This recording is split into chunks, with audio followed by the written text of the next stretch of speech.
कहा थोड़ा नहीं मिला गधा, तो बीचवा में कैसे छूट गया तुम?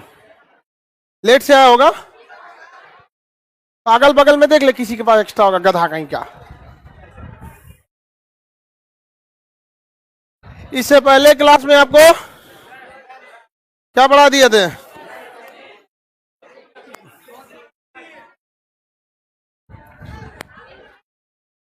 रसीद गिर गया किसी का?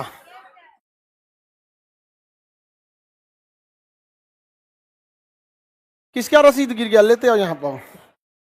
मुद्रास्फीति के बारे में पढ़ाना है। व्यापार संतुलन पढ़ा दिए थे, भुगतान संतुलन भी पढ़ा दिए थे। मुद्रास्फीति के कितने का मुद्रास्फीति उत्पत्ति के कितने कारण? पहला तरलता, मांग, लागत। गर्ल्स लोग जिनका पीडीएफ नहीं, हाथ उठाओ। यहां देख लो एक बार, इधर देख लो, हाथ उठाओ। अरे देखो बेवकूफ, कहाँ देख रहा है वो? यहाँ देख लो, इस साइड में। हाँ, जब सब लोग को मिल गया पीडीएफ, आप बताइए मौद्रिक नीतियों के, खुले बाजार की नीति क्या मौद्रिक नीति का हिस्सा है? खुले बाजार का हिस्सा है गधा। मतलब खुला बाजार मौद्रिक नीति दोनों एक ही चीज में आता है। चिथड़ा उड़ा है किसका? संदेश सुमन।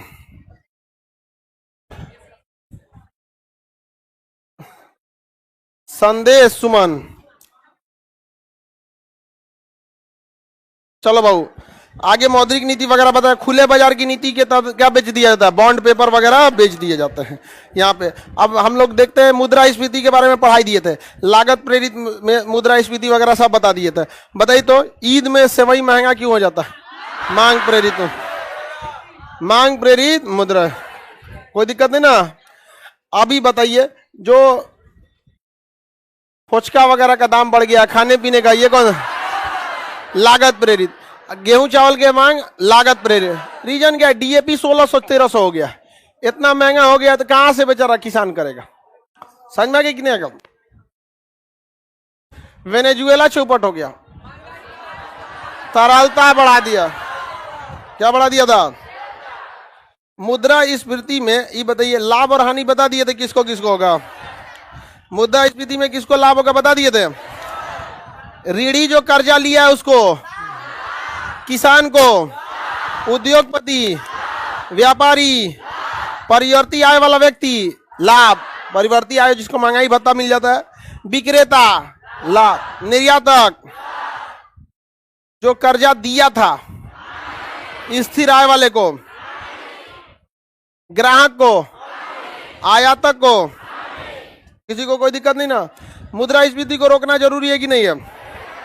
मुद्रास्फीति को रोकना जरूरी है। मुद्रास्फीति को रोकने की क्रिया को मुद्रा अपस्फीति कहते हैं। मुद्रा अपस्फीति कहते हैं। मुद्रास्फीति को कैसे रोका जा सकता है? तरलता को कंट्रोल करके। तरलता कैसे कंट्रोल होगा? मौद्रिक नीतियों को हार्ड करके।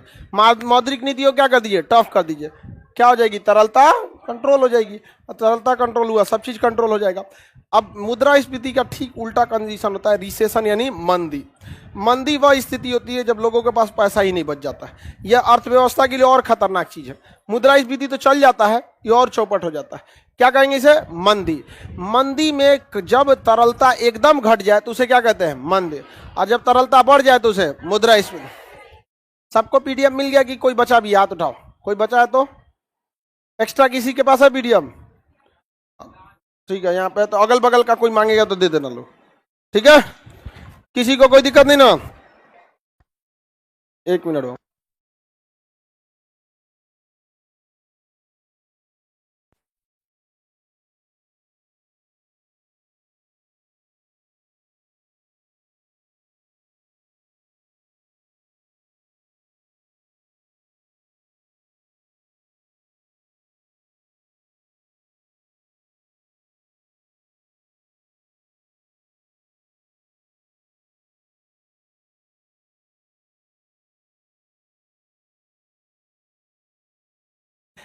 मुद्रास्फीति का उल्टा क्या हो जाता है? मंदी।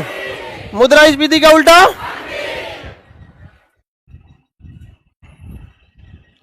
मंदी। अच्छा है कि मुद्रास्फीति? दोनों में से अगर एक हो खराब तो दोनों है, लेकिन ज्यादा खतरनाक कौन है?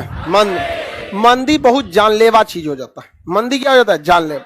जैसे देखिए, कोरोना के बाद भारत में मंदी देखा गया था।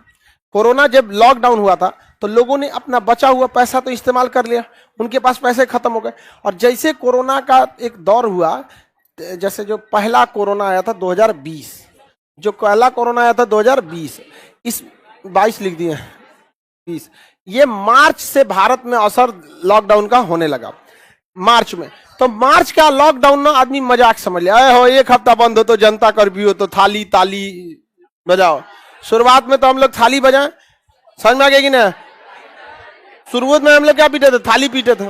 और दूसरा लेयर में छाती पीटने लगे, समझ में आ गया नहीं? डेल्टा वाले में क्या पीट दिया? छाती पीट दी। समझ में आ गया कि नहीं आ गया? पहले दिया जलाए थे, उसके बाद चीता जलाने लगे। बहुत खतरनाक स्थिति हो गया था। शुरुआत में हम लोग ने, देखिए सरकार को भी नहीं पता था ये ससुरा इतना खतरनाक हो जाएगा, और गवर्नमेंट तो अपना गाइडलाइन दे ही रही थी। लोग लापरवाही इतना किए, हद तो हो गई। आज भी कई को कहता है ऐसे कि कोरोना कुछ नहीं है, मतलब खूने खोल जाता, अजब टाइप का लगता है यार किस दुनिया का ये आदमी है। आज के वक्त में भी कहता है कोरोना कुछ, हजार लाखों में लोग मरे हैं, लाख में लोग मरे हैं, मतलब जो मरे वो शौक से मर गए। अरे पता नहीं आजकल के दिमाग कहां चला गया है यहां पर। आज जो कह रहा है ना कोरोना कुछ नहीं है, पूछिए कितना पढ़े हो? हम पढ़े लिखे नहीं हैं, हम पढ़े लिखे नहीं है, तो कौन सी ज्ञान दे रहा है यहां पर? ऐसा लोगों के लिए भी पुलिस को भी सख्त कार्रवाई करनी चाहिए, पकड़ के उन सबको कोरोना वार्ड में रख देना चाहिए 4 दिन बस। कोरोना का जहां एकदम इमरजेंसी केस वाला है ना, वेंटिलेटर पे ऐसे ऐसे सांस ले रहा, वहीं छोड़ दो उसको बिना मास्क का। अच्छा कोरोना है ये नहीं, आप चाय पिलाइए यहाँ डॉक्टर लोगों को। देखिए यहाँ पे ऐसा ऐसा 2 गो मराएगा सब ना, ज्यादा नहीं 2 गो, हड़कम मच जाएगा एकदम ना। कोरोना है, मजाक नहीं उड़ाना चाहिए। अगर आप कहते हैं कि कोरोना कुछ नहीं है, तो आप उन डॉक्टरों का मजाक उड़ाते हैं जो अपना जिंदगी दांव पे लगा के इस देश को बचाए थे लोग। यहाँ पर डॉक्टरों ने इस दिन के लिए इस पेशा को नहीं लिया था। आप सोच नहीं सकते थे, डॉक्टरों ने जितने अपने रिश्तेदारों को नहीं देखा था कोरोना में, उतना लाश गिन लिया उन लोगों ने। कितना हाल, डॉक्टर सब अपना साइकेट्रिस्ट से इलाज करा रहा है, सब मानसिक रूप से बीमार पड़ गया, सब टेंशन में। कितना लाश देख सकते हैं जी? डेली 20 गो लाश देखिएगा, आपका दिमाग कहां जाएगा? अजब टाइप का हो गया। डॉक्टर सब बेचारा मेंटल अब इलाज करा रहा है, सब डिप्रेशन में चला गया है सब। किसी एक नॉर्मल इंसान, आपके घर में बूढ़े दादा बाबा की मृत्यु हो जाती होगी तो 1 हफ्ता आपका दिमाग काम नहीं करता होगा। सोचिए उस डॉक्टर के हाथ में कोई 18 साल का 20 साल का जवान लड़का मरता होगा, क्या हाल होता होगा? जो होगा मजाक बनाता, मन गए जन का मार मूसर से मारे। अरे बांस तो खोखला होता है रे, मूसर से परछावन वगैरह होता है, लोढ़ा से होता है। बेरोजगार सबका परछावन कौन चीज से होता है? मूसर से। पेनवा कहां गया जी? जो पेनवा कहां भाग गया? अच्छा कोई बात नहीं, हाथे से लिख देता है। 2020 में जब कोरोना था तो अप्रैल महीने से लॉकडाउन बहुत भयानक लग गया, और यह सबसे खतरनाक था। अप्रैल, मई, जून, जुलाई, ये 4 महीना बहुत ही स्ट्रिक्ट था। ये फर्स्ट वाला जो कोरोना था, इस दौरान जो हैंड टू माउथ वाले लोग थे, डेली कमाने और खाने वाले, ये तो पूरी तरह बर्बाद होगा। क्योंकि डेली जो मजदूर होते हैं, इनके पास महज 10 दिन के बैकअप का पैसा होता है, क्योंकि महीने के 30 दिन तो इनको काम ही नहीं मिलता, 1 आध दिन बैठ जाते हैं ये लोग। तो इनके पास डेली कमाने खाने वाले के पास ज्यादा पैसे नहीं थे, और इतना बर्बाद किया मिडिल क्लास फैमिली को जिसका कोई हद नहीं। हमको कई होम ट्यूशन पढ़ाने वाले टीचर हमको कॉल करके बेचारे रो देते थे। वो कहते क्या थे कि हमारा समाज भी बड़ा उटपटांग है, कि अगर आप जीविका चलाने के लिए अगर हफ्ते कटते हैं, भीख मांगेंगे तो ही नौटंकी करेगा, और छोट मोट काम करेंगे तो हंसने लगेगा। अरे यार भीख मांगे अगर नहीं काम करे तो। बेचारा होम ट्यूशन पढ़ाते थे, प्राइवेट स्कूल में पढ़ाते थे। होम ट्यूशन बंद हो गया, प्राइवेट स्कूल बंद हो गया। वो कहे कि करे क्या करे सर, दूसरे शहर में जाके बेचारा मास्क लगा के कोई छोटा मोटा काम करने लगे, सब्जी उब्जी लगाने लगे लोग, मास्क उस लगा के। ऐसे लोगों को तो बर्बाद कर दिया कोरोना यहाँ पर। तो इस दौरान इतना लॉस हुआ था कि लोगं का पैसा ही खत्म हो गया है। तो जिस कारण हम लोगों ने कौन सा फेस किया था? मंदी। अभी बताइए, मंदी में तरलता रहती है कि पूरे गायब हो जाती है? पूरे गायब हो जाती है। इसमें सबसे भयानक लॉस लगा रियल एस्टेट की कंपनियों को, जो बड़ी बड़ी बिल्डिंगें वगैरह बनाती थी। पूरा का पूरा रियल एस्टेट चौपट हो गया, बड़ी बड़ी कंपनियां नीलाम हो गई, सब रियल एस्टेट की कंपनी। तरलता खत्म हो गया, मजदूर गांव चले गए, उनका लागत बढ़ता गया और उनके टाइम पे प्रोजेक्ट डिलीवर नहीं कर पाए, कंपनी का रेपुटेशन गया और कंपनी काफी लॉस में चली गई। सरकार देखी कि ससुराल में कैसे नहीं है, तो इनको कैश नहीं है, तो सरकार ने कह दिया कि आप अपना इनकम टैक्स 1 साल बाद भरिएगा, कोई दिक्कत नहीं है। सरकार ने कह दिया आधार कार्ड पर आप लोन लेके पैसा ले लीजिए। काहे, कहां गया आरबीआई, रिवर्स रेपो रेट, आओ ससुराल में कूद नहीं ना। उस दिन आरबीआई क्या कर दिया, छूट दे दिया कि हाँ पैसा निकालो। आधार कार्ड पे क्या मिल सकता है, लोन मिल सकता है। आपको कोरोना में अपना बिजनेस चालू करने के लिए भी लोन मिल सकता है। सरकारी काहे पैसा बांट रही थी, ले जो फ्लो बढ़ाओ, पूरा बीपीएल हो गया है देश का, समझ में आ गया कि नहीं आ गया। तो कैश पैसा शरीर के लिए जिस तरह से ब्लड है, देश के लिए पैसा है। अगर बढ़ गया तो इन्फ्लेशन, घट गया तो मंदी में मांग बढ़ जाती है कि घट जाती है, मांग खत्म हो जाती है। मंदी में मांग क्या हो जाती है, खत्म हो जाती है। मंदी बहुत खतरनाक हो जाता है। जैसे अभी कई लड़के पैसा की कमी से वापस लौट जाते हैं पटना से, समझ में आ गया। तो वो क्या होता था, मंदी, वापस बुला लिया जाता है। मांग किस में खत्म हो जाता है, मंदी। मंदी ज्यादा खतरनाक की मुद्रास्फीति, मंदी ज्यादा खतरनाक होता है, पूरी देश को डुबा देता है मंदी। यहाँ पर मंदी से बाहर आने के लिए तरलता बढ़ाना चाहिए कि घटाना चाहिए, तरलता बढ़ा देना। मौद्रिक नीतियों को टफ करना चाहिए कि नॉर्मल करना चाहिए। क्या आरबीआई को बॉन्ड बेचना चाहिए, नहीं, बॉन्ड नहीं बेचना चाहिए। आप ध्यान से आए होंगे, एलआईसी वाला कम घूम रहा था, सब कोरोना में कम घूम रहा था सब। कोनो नहीं कर रहा था, तो आप फिक्स करा लीजिए, डिपॉजिट करा लीजिए, कर रहा था नहीं, एकदम सख्त आदेश था आरबीआई का, शांति से रहिए। सोचा तो नहीं, पूरा तो इनको पैसा नहीं है देश में, पूरा का पूरा पैसा का क्या करो, फ्लो करा दो। 2 लाख करोड़ रुपए गवर्नमेंट ने लोन में क्या किए थे, दिए थे। काफी गवर्नमेंट ने भी कोशिश किया था इस सब के लिए। इसके लिए पहले से कोई फंड भी नहीं था, और इतना खतरनाक एक साथ बीमारी आएगी किसी को नहीं पता था। और कोई भी देश, केवल भारत नहीं, कोई भी देश इतना बड़ा मेडिकल इंफ्रास्ट्रक्चर नहीं बढ़ा के रखता है। अब बताइए, अगर जितना जरूरत कोरोना के समय था ऑक्सीजन वेंटिलेटर का, मशीनें तो लगा दी गई, अब वो मशीन की जरूरत नहीं पड़ रही है। बताइए, जितना ऑक्सीजन का प्लांट लगाने का तो लगा दिया गया, अब उसकी जरूरत नहीं पड़ रही है, अब वो जंग खा रहा है। अभी चौथा लहर आ रहा है, अब चौथा लहर नहीं आएगा, बहुत ज्यादा मतलब चीजें, लेकिन हाँ संभल के रहने की जरूरत है। आ जाएगा तो क्या आपका रिश्तेदार थोड़े हैं, समझ में आ गया कि नहीं आ गया, किसी को दिक्कत। ऑक्सीजन बहुत महंगा कर दिया था उस समय, अब वो महंगा, आपको सीधे सी पता है, सप्लाई कम होगा तो ऑटोमेटिक प्राइस बढ़ जाएगा। अब महंगा हो गया था वहां पे, सिलेंडर बहुत महंगा। रेमडेसिविर 40,000 में, 1500 की दवा कितने में बिकी थी, 40,000 में रेमडेसिविर भी क्या था। तो बताइए, मंदी समझ में आ गया कि नहीं आ गया। मंदी को अंग्रेजी में क्या कहते हैं, रिसेशन। देखिए, दोनों चीज से आदमी निकल सकता है। अगर देश में मंदी आ गई तो भी निकल सकता है, कैसे, तरलता को बढ़ाकर। और देश में मुद्रास्फीति आ गई तो भी आदमी निकल सकता है, कैसे, तरलता को घटाकर। सिंपल है कि नहीं। लेकिन समस्या जानते हैं कब आता है, जब ससुरा मंदी भी हो अब मुद्रास्फीति भी हो। क्योंकि देश इतना बड़ा है, देश के एक हिस्सा में मंदी हो जाए, एक हिस्सा में मुद्रास्फीति हो जाए। अब आरबीआई तो पूरे देश के लिए कानून बनाएगा, ऐसा थोड़ा बड़ा, महाराष्ट्र के लिए अलग, यूपी के लिए अलग। जब देश में दोनों स्थिति एक साथ आ जाती है ना, तो दिक्कत हो जाता है, मंदी और मुद्रास्फीति दोनों। यह हल्का सा देखने को मिला था कोरोना में। कोरोना में बहुत सा बिजनेस ऐसा था तो जो चमक गया था, बहुत जबरदस्त चमक गया, और कुछ ऐसा था जो एकदम पूरी तरह से चौपट हो गया। समझ में आ गया कि नहीं आ गया। आगे बढ़ जाए, बहुत सारे देश की अर्थव्यवस्था। कोरोना में आप भी फेमस हो गए। कोरोना से पहले भी हमारी कोचिंग पटना की सबसे बड़ी कोचिंग थी। आप अपने जो सीनियर भैया होंगे लोग, आपके जो अपनी दीदी होगी, उससे पूछिएगा, कोरोना से पहले भी यहां बैठने को जगह नहीं था, कोरोना के बाद भी नहीं था। फर्क बस ये आया कि पहले हम ऑफलाइन पढ़ाते थे, तो जो एक बार समझ में आ जाता था तो आदत लग जाता था। समझ में आ गया कि नहीं आ गया। शिक्षा, लोग कहते हैं ना पढ़ना है, हम शिक्षा को नशा बना देना चाहते हैं। जैसे कैसे सिगरेट वाले को, दारू वाले को चिल्लाते रहिए नहीं छोड़ेगा, उसी तरह हम भी चाहते हैं शिक्षा को ही क्या बना दो, दारू की तरह नशा बना दो, सोचा छोड़बे ना करें यहाँ पर। और इस चीज को आप देखिएगा, आप एक बार पढ़ लेंगे ना, आपको एकदम मन नहीं लगेगा, फिर यहाँ भगबे नहीं करेगा यहाँ पर। समझ में आ गया कि नहीं आ गया। कई लोगों को टेंशन रहता है उनका लड़का कहीं दूसरे जगह चल जाता है पढ़ने के लिए। हम कहते हमारा कोई टेंशन नहीं, उसका मन ना लगेगा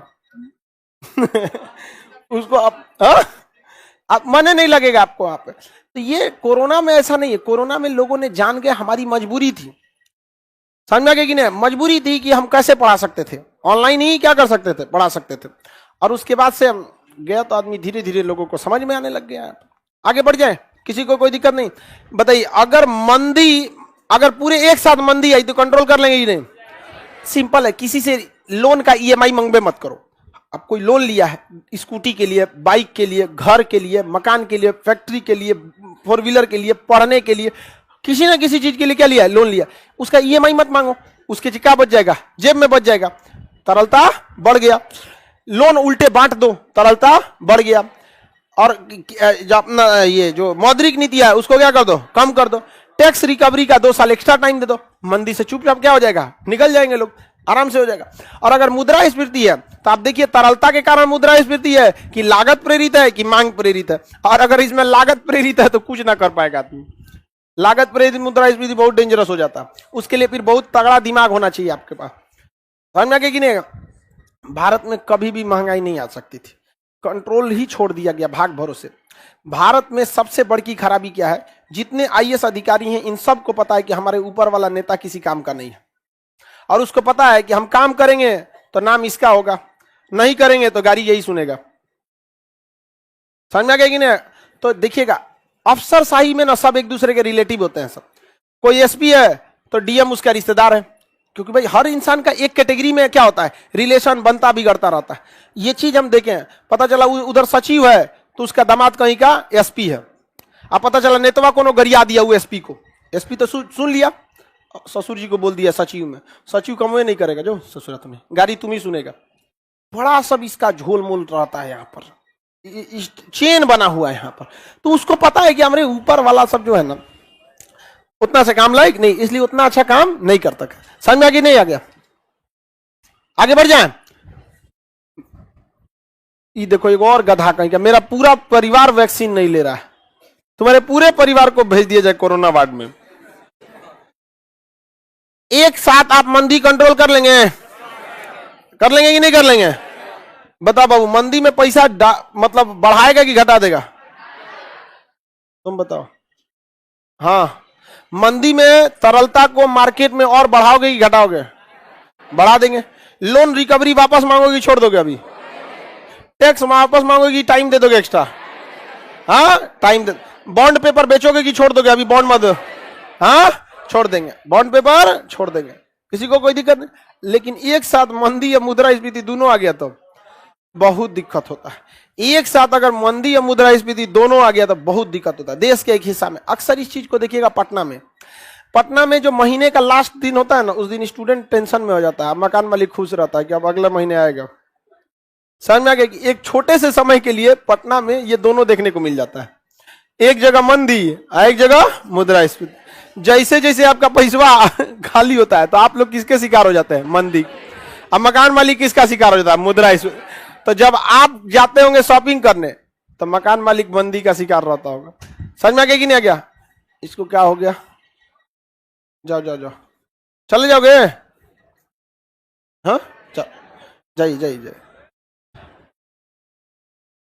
आगे बढ़ जाए तो बोलिए।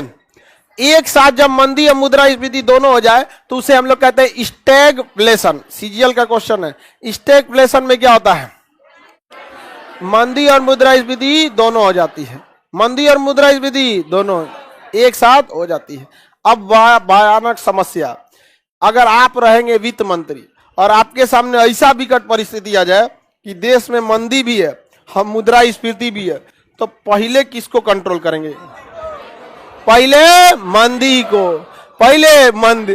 समझ में आ गया कि नहीं? जो खतरनाक है पहले उसको निपटाइए ना, पहले किसे कंट्रोल करेंगे? मंदी। और जब मंदी कंट्रोल हो जाएगा तो धीरे धीरे किसे करेंगे? मुद्रास्फीति को। स्टैगफ्लेशन समझ में आ गया? मुद्रास्फीति और मंदी दोनों एक साथ आ गया तो स्टैगफ्लेशन। और तरलता एकदम खत्म हो गई, मंदी, तरलता बढ़ गई। बताइए, मुद्रा यानी पैसा की वैल्यू गिर जाती है, किसमें? मुद्रास्फीति, इन्फ्लेशन में पैसा का कोई वैल्यू नहीं रहता। अब पैसा की वैल्यू एकदम बढ़ जाती है।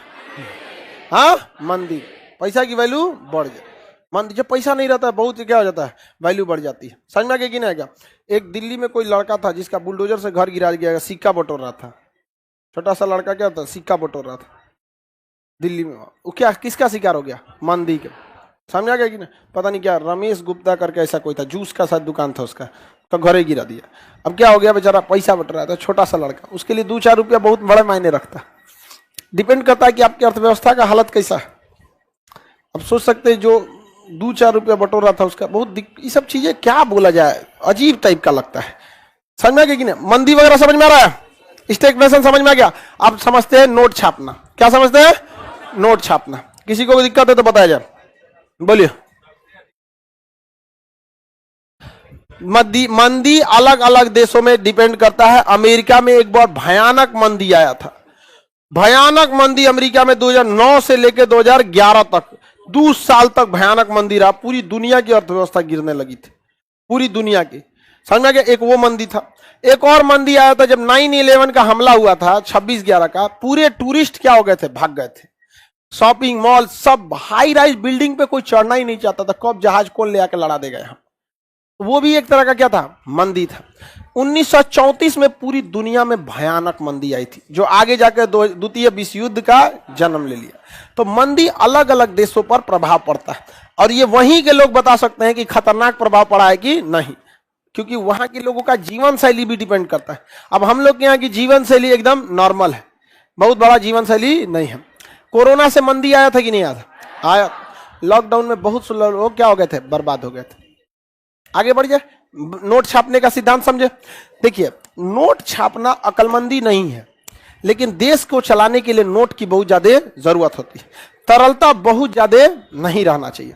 आरबीआई की जिम्मेदारी है नोट छापने की। किसकी जिम्मेदारी है? आरबीआई। आरबीआई नोट छापने के लिए पहले जो नियम अपनाता था, आरक्षित कोष प्रणाली। कौन सा? आरक्षित कोष प्रणाली, रिजर्व फंड पॉलिसी, कोष प्रणाली, आरक्षित कोष प्रणाली, आरक्षित कोष प्रणाली, प्रणाली। समझा गया? इसके तहत आरबीआई जो था, नोट जब छापता था तो एनी टाइम आरबीआई के पास 400 करोड़ रुपए क्या रहते थे, रखे रहते थे। आरबीआई के पास एनी टाइम कितना रहना चाहिए? 400 करोड़ रुपए। कितने? 400 करोड़। अभी जो आरबीआई अपनाती है वो न्यूनतम कोष प्रणाली को अपनाती है। किसे? न्यूनतम कोष प्रणाली, न्यूनतम कोष प्रणाली किसे अपनाती है? न्यूनतम।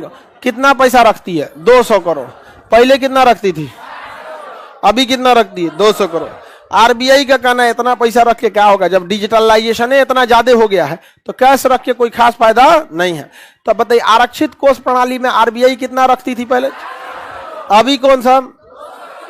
अभी 200 करोड़। पहले ये क्वेश्चन पूछेगा, वर्तमान में नोट किस विधि पर छापे जाते हैं? न्यूनतम कोष प्रणाली। यानी कुछ पैसा आरबीआई के पास हमेशा रहना ही चाहिए, क्योंकि आरबीआई ने जितना नोट छापा है वो कोई जरूरी नहीं कि बैंकों के कंट्रोल में ही रहे।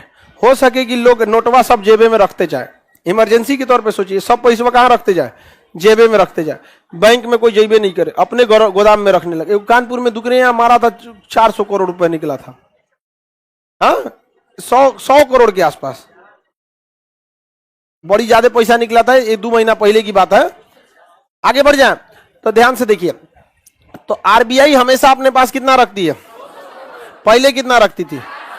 अभी क्या ऐसा होगा कि पूरा देश का पैसा बैंक से खत्म हो जाए, लोग अपने घर में रख ले? नहीं हो सकता ऐसा, लेकिन इमरजेंसी के लिए रखा जाता है। कुछ ना कुछ तो आपके रहना चाहिए कि नहीं। इस 200 करोड़ को 2 भाग में बांटता है। 125 करोड़ का भारतीय रुपया, और बच गया कितना करोड़? 85 की 75? 75 करोड़ का विदेशी मुद्रा। भारतीय रुपया कितना? 125। अब विदेशी रुपया कितना करोड़? 75 करोड़ का क्या होना चाहिए? डॉलर वगैरह होना चाहिए, कि अचानक कहीं डॉलर, भारत से डॉलर खत्म हो गया तो कम से कम कुछ ना कुछ तो क्या होना चाहिए? डॉलर रहना चाहिए। और भारतीय रुपया 125 और विदेशी मुद्रा 75। क्या इसकी जरूरत कभी पड़ेगी? जिस दिन इसकी जरूरत पड़ गई भारत बर्बाद हो गया। समझ में आ रहा है ना?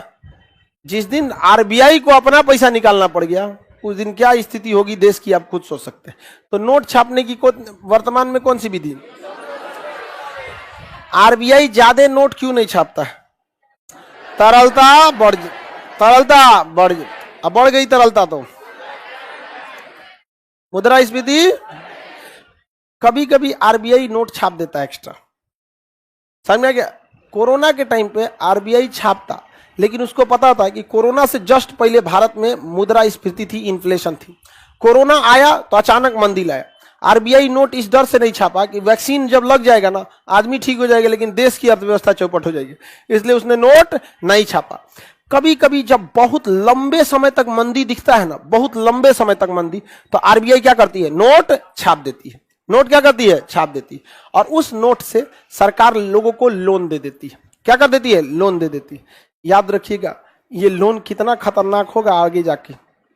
सोचिए, ये लोन जो दे रही है ये मार्केट की तरलता बढ़ा रही है, और यही तरलता आगे जाके क्या कर देगा? इन्फ्लेशन। नोटवा देने का तो दे दिए, लेकिन रिकवर जब करने जाएंगे तो मार्केटे में रह जाएगा वो चीज।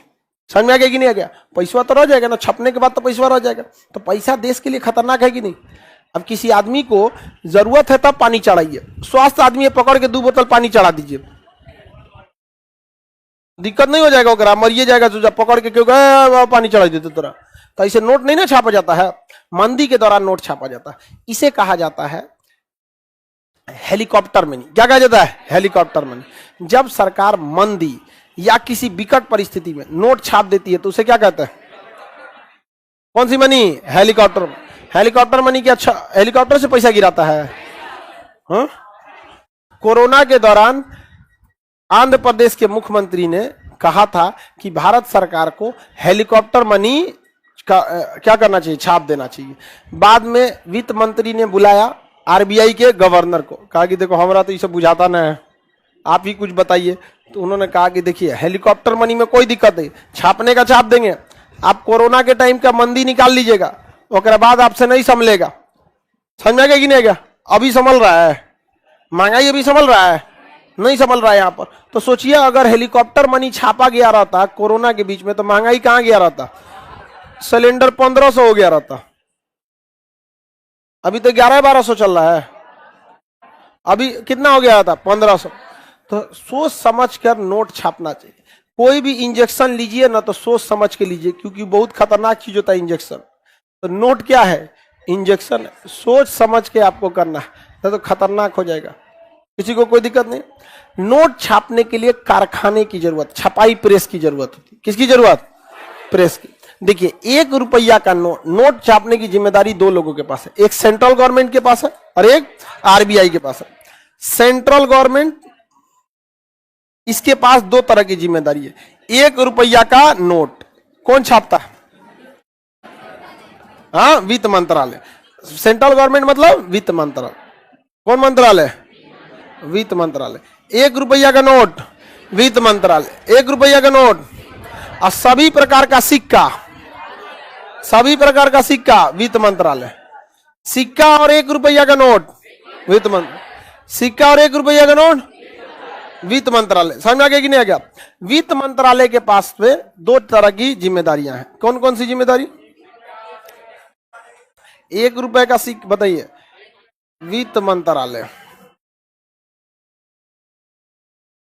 वित्त मंत्रालय जो है बताइए कितना नोट? 1 रुपया का नोट, प्लस में सिक्का। सिक्का बनाने वाले मशीन को हम लोग कहते हैं मिंट या टकसाल। मिंट या टकसाल, जहां सिक्का बनता है उसे क्या कहते हैं? मिंट या टकसाल। तो सिक्का जहां ढाला जाता है उसे क्या कहते हैं? मिंट या टकसाल कहते हैं। भारत में 5 गो मिंट है। भारत में कितने मिंट है? नक्शा से इजीली याद हो जाएगा। मुंबई, हैदराबाद, चेन्नई, कलकत्ता, नोएडा। कितने टकसाल हैं? कितने टकसाल हैं? 5। मुंबई, देखिए ध्यान से ऐसे नक्शा पे देखिए, मुंबई हैदराबाद, चेन्नई, कलकत्ता, नोएडा। मुंबई, हैदराबाद, चेन्नई, कोलकाता, नोएडा। टोटल कितने टकसाल? टोटल कितने टकसाल? मुंबई का टकसाल सबसे पुराना। सबसे बड़का जो टकसाल, सबसे आधुनिक टकसाल नोएडा। भारत रत्न का जो मेडल बनता है या पद्म श्री वगैरह जो पुरस्कार दिए जाता है, ये भी कहीं ना कहीं टकसाल में ही छपाता होगा, कलकत्ता के टकसाल में। किस टकसाल में? कलकत्ता के टकसाल में। पीपल का पत्ता देखे हैं, वैसे ही रहता है भारत रत्न, उसी शेप में बनाया जाता है, पीपल के पत्ता के शेप में। समझ में आ गया कि नहीं? भारत रत्न किस पत्ते के शेप में? पीपल। टोटल कितने मिनट?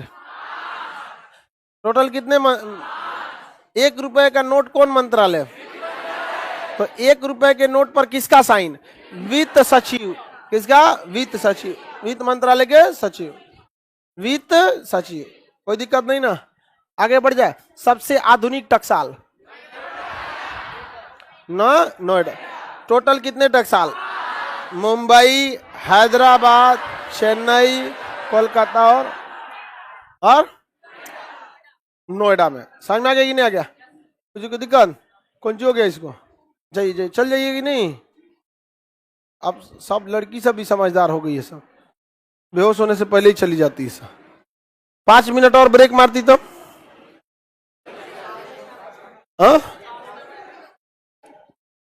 नीचे ऑफिसवा में जाके बैठ जाए ना। आगे देखते हैं। टकसाल समझ में आ गया? अब नोट छापने वाले को देखिए, मिंट किसे कहते हैं? जहां सिक्का छपता है उसे क्या कहते हैं? मिंट। हिंदी में टकसाल। टोटल टकसाल किसके अंडर में है? 5 है, वित्त मंत्रालय के अधीन। किसके अंदर में? इसी में टकसाल में नोटों छप जाएगा। नोट छापने के लिए प्रेस, नोट छापने के लिए प्रेस। समझ में गया? नोट छापने के लिए प्रेस। एक है बैंक नोट प्रेस। कौन सा press? Bank note press, bank note press. एक है currency note press, currency note press, currency note press, currency note press. Bank note press जो है वो कहां पर है? ये नासिक में है। कौन सा? करेंसी नोट प्रेस नासिक में है। अब बैंक नोट प्रेस कहां पर है? देवास में। कहां पर है? देवास। देवास कहां है? मध्य प्रदेश। देवास कहां है? मध्य प्रदेश। बताइए। Currency note press, currency note press Nashik, currency note press Nashik में। Bank note press Dewas, bank note press, currency note press, currency note press Nashik में। ये दोनों के दोनों ये प्रेस काफी पुराने हैं, कई तरह के नोट छापे जाते हैं। ये नहीं पूछेगा 5 रुपया का नोट कहाँ छपता था, ये कहाँ छपता था। और इसके बाद एक है आपका हैदराबाद में। कहाँ है? हैदराबाद। हैदराबाद में टकसाल और नोट दोनों है, हैदराबाद। और एक है आपका कलकत्ता। कलकत्ता में भी क्या है? दोनों है। कलकत्ता में दोनों है। समझ में गया? कलकत्ता के स्वाबाती में। ये जो प्रेस है, ये देखिए, ये दोनों प्रेस, बैंक नोट प्रेस और करेंसी नोट प्रेस, ये केंद्र सरकार के अंडर में है। किसके अंडर में है? केंद्र सरकार के। और ये हैदराबाद और कलकत्ता वाला किसके अंडर में है? आरबीआई। किसके अंडर में? आरबीआई। अब आप कहिएगा कि सर सेंट्रल गवर्नमेंट बस 1 रुपया का नोट छापता है, और 1 रुपया का नोट भी जो छाप रहा है सेंट्रल गवर्नमेंट, एक सेकंड, 1 रुपया का नोट जो छाप रहा है सेंट्रल गवर्नमेंट, अब आप बताइए वो 1 रुपया का नोट का आज कोई काम है? तो दूधू को प्रेस रखा है। तो नोट छापने पर केवल 1 रुपया के नोटवा पर साइन किसका रहता है? वित्त मंत्रालय। लेकिन आदेश कौन देता है? वित्त मंत्रालय। कौन देता है? वित्त मंत्रालय। और वित्त मंत्रालय क्या करता है? बता देता है आरबीआई को कि डिस्कस कर लेता है कि नोट छापा जाए कि नहीं छापा जाए, और उस हिसाब से अपने से केंद्र सरकार क्या कर सकती है? नोट छाप सकती है। समझ में आ गया कि नहीं? केंद्र सरकार के पास नोट छापने की कितने प्रेस है? इसमें 500, 1000, 2000 सब चीज का क्या होता है? नोट छपता है। इसमें भी सब चीज का नोट छपता है। तो नोट छापने वाला तो एक अलग चीज हो गया यहाँ पर, लेकिन डिस्कस कौन करता है? दोनों, वित्त मंत्रालय और आरबीआई दोनों करता है। छापने की भी जिम्मेदारी दोनों। लेकिन 1 रुपया के नोट पर साइन किसका? बाकी पर किसका साइन?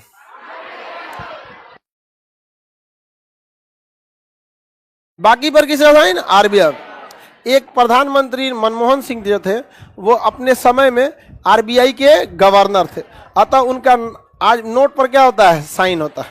90 के दशक में वो क्या थे? गवर्नर थे। बाद में आगे जाके क्या बन गए? प्रधानमंत्री। किसी को कोई दिक्कत है? भारत में कितने नोट छापने के प्रेस? कितने?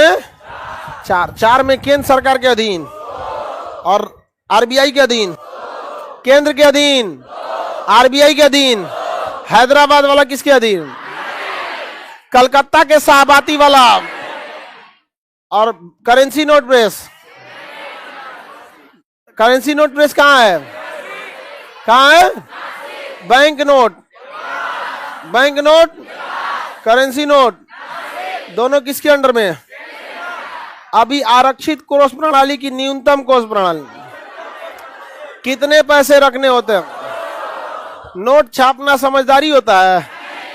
हेलीकॉप्टर मनी लीगल है कि नहीं है? लीगल है, लेकिन वो कब छापा जाता है? इमरजेंसी में। कब छापा जाता है? इमरजेंसी में छापा जाता है। समझ में आ गया? जैसे युद्ध हो गया, युद्ध हो गया तो क्या करिए? नोट छाप दीजिए वहां पर, और नोट छाप के उनसे सैलरी दे दीजिए, और सैनिकों को क्या कीजिए? सैलरी बढ़ा दीजिए। नए सैनिकों की क्या कर दीजिए? भर्ती कर दीजिए। अलग अलग टाइप का होता है ना। मेन सैनिक को कहाँ भेज दीजिए? लड़ने के लिए। अब आने वाले समय में देखिएगा ना, यूक्रेन भी क्या छापेगा? Helicopter money. काय के लिए रूस ने पूरी तरह से क्या कर दिया है? चौपट कर दिया है। लेकिन हेलीकॉप्टर मनी अगर ज्यादा छाप दिया तो रूस से ज्यादा अपने चौपट हो जाएगा। रूस के हमले से उतना ना चौपट होगा जितना किससे चौपट हो जाएगा? अपने पैसा से हो जाएगा। श्रीलंका यूज करेगा और मर जाएगा। आज के जमाने में अगर श्रीलंका नोट छाप दिया तो समझिए आत्महत्या कर लिया। उस गधा को पहले से रेपो रेट वगैरह कंट्रोल करके रखना चाहिए। अब घोंचू तो हम क्या करें? यहाँ पे इतना सस्ता बैच है तब वो नहीं खरीदा। आगे बढ़ जाए। कितने मिंट कितने हैं? मिंट किसके अंडर में? हाँ, केंद्र सरकार यानी वित्त मंत्रालय। कितने मिनट है? कहां कहां?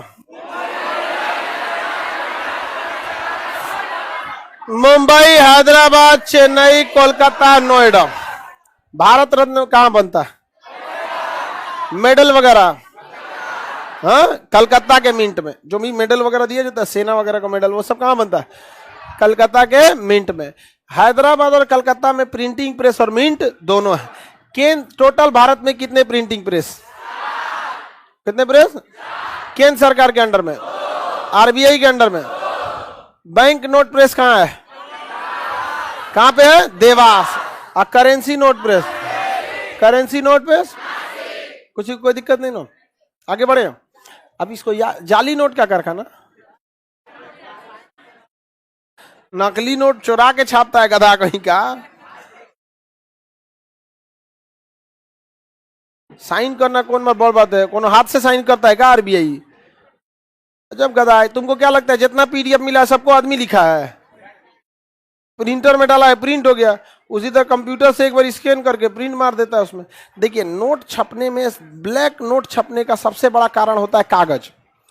क्योंकि नोट असली है या नकली है ये रंग से नहीं पता चलता है, छूने से ही पता चल जाता। तो दिक्कत क्या था? पहले भारत में नकली नोट ज्यादा आते थे क्योंकि हम लोग अपने नोट का कागज जर्मनी से खरीदते थे, और पाकिस्तान भी अपने यहाँ नोट का कागज जर्मनी से खरीदता था। तो भाई कागजवा तो जर्मनी से खरीद लिए, तो जिससे पकड़ाता था वही चीज क्या हो गया है? एक हो गया है। अब कलर से थोड़ी ना कोई इतना ध्यान देता है, इसे नोट वो अपना हल्का लगने लगता है। तो अभी भारत ने क्या कर लिया? अपना अलग कर लिया, अपना यहाँ का नोट अलग कर दिया, साइजो टेढ़ा कर दिया, सबका सब क्या कर दिया? छोटा कर दिया। भारत में नोट में अभी एक ही समस्या है, 2000 का नोट नहीं होना चाहिए। 2000 का नोट हर हाल में बंद हो जाना चाहिए। हो जाएगा। असल में नोटबंदी के नाम पर मोदी जी को लोगों ने इतना सुना दिया है कि अब बेचारे डर डर के कर रहे हैं, धीरे धीरे धीरे धीरे, न तो फिर कहेंगे देखो देखो 1 किलो ललका नोटवा। उस समय मोदी जी की भी मजबूरी समझिए। अचानक से लोगों की जरूरत पूरी करनी थी, और अगर 1000 या 500 का नोट छापते तो, अगर 500 का नोट छापते 4 को छापना पड़ता, और 2000 का छापते तो 1 को छाप दिए। तो जल्दी से जल्दी लोगों की क्या करना था? जरूरतों को पूरा करना था। लॉस तो बहुत लगा था, लॉस देश को नोटबंदी से बहुत लगा था। और मोदी जी के नोटबंदी को डुबा दिया वित्त मंत्रालय ने। कोई आइडिया ही नहीं था वित्त मंत्रालय। उनको लग गया कि एक काम करते हैं, नोट बदलेंगे, जो आदमी नोट ले जाएगा उनके यहाँ स्याही मार देंगे बदल के, जिसका अकाउंट नंबर होगा स्याही मार देंगे, हो जाएगा। लोगों ने कहा, मंत्रालय ने पूछा स्याही कहां से लेंगे? कहा चुनाव आयोग से ले लेंगे। गए लोग चुनाव, नोटबंदी करके चुनाव आयोग से स्याही मांगने भगा दिया, भाग यहाँ से। आरबीआई कहीं का काहे भगा रहे हैं? तो पगला है क्या? यूपी में चुनाव है 1 महीना बाद, सब सीआईए तोड़े देते हम, भाग यहाँ से। कहा जा, गड़बड़ हो गई लो, खेला हो गई लो। इसलिए हमेशा याद रखिएगा, ओवर कॉन्फिडेंस में मत रहिएगा। अगर आप ना अगले सामने वाले को कंप्लीट प्लान बताइएगा। अगर कोई बड़ा प्लान कर रहे हैं तो कंप्लीट प्लान बनाइए, इन्हें क्या अधूरे बताएं। समझ में आ गया कि नहीं आ गया? अधूरे बताए तो हो जाएगा काम। एक आदमी हमको कह रहे थे, मतलब टीचर थे, तो बड़ा रिक्वेस्ट कर रहे हैं, सर थोड़ा आइए मिलते हैं हम लोग घर द्वार में। हम कहे कि चलो भाई, एक टीचर कर्टसी पे मिलते रहता है। कह सर दोपहर में आइए यहाँ पर, आधा ये बता रहे हैं। हम कहे ठीक है आते हैं, रिक्वेस्ट करके गए वहां पर। हम यहाँ पे गए, खाना पीना खाए। हम कहे कि खाना पीना खा लेते हैं, उसके बाद जाएंगे यहाँ पर। खाना पीना खा के वहां गए तो कह रहे हैं कि बहुत बढ़िया हम यहाँ से खाना वाना बनवाए हैं। हम कहें दास आधा बतिया बताएंगे कि मिलना है, बोलिए ना खाना वाना बना रहे, हम खा के चला है। अब बताइए, खा के चला, आधे घंटा पहले खाए, वहां कितना खा सकता है आदमी? अब नहीं खाएगा तो आदमी तो घुसिया जाएंगे। हम कहे आप प्लान चौपट किए, सेम आरबीआई और वित्त आयोग के चुनाव है। आप एक बार बता देते कि आना है, चलिए आ जाते हैं, खाना। समझ में आ गया कि नहीं आएगा? अब हमको बहुत खराब लग रहा था, कितना खा लेगा? हम तो अपने खाना बैठते हैं तो एकदम दाब के खा जाते हैं। हाँ, एकदम खा होके एकदम देखते ही से शीशा खोल के दिख रहा है कि नहीं, यहां तक आ जाता है। समझ में आ गया कि नहीं? अब बताइए, वहां नहीं खा पाए तो गुस्सिया गए, कि नहीं खाए इसका मतलब अच्छा नहीं लगा। हम कहे अच्छा नहीं लगा, आप बेवकूफी किए, आपको बोलना चाहिए ना खाना पीना नहीं खा के आइए, तो हम 2 दिन पहले ही छोड़ देते हैं।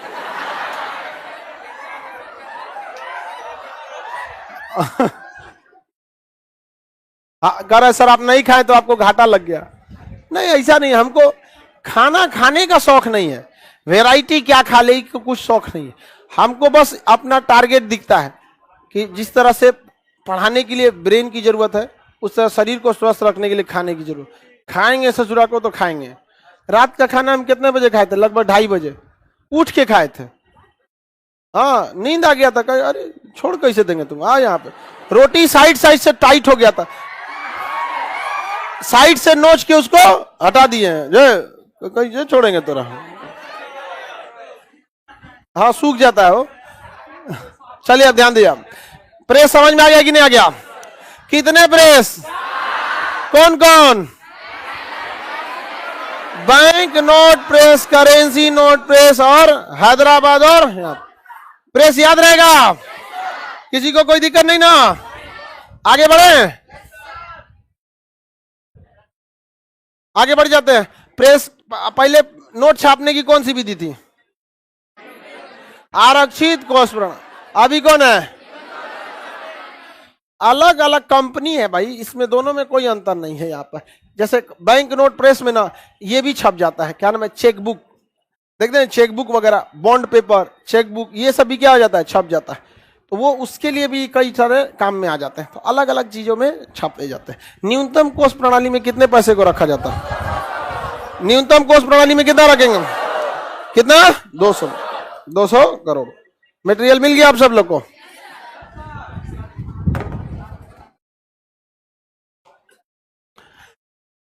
देवास में कौन सा प्रेस है?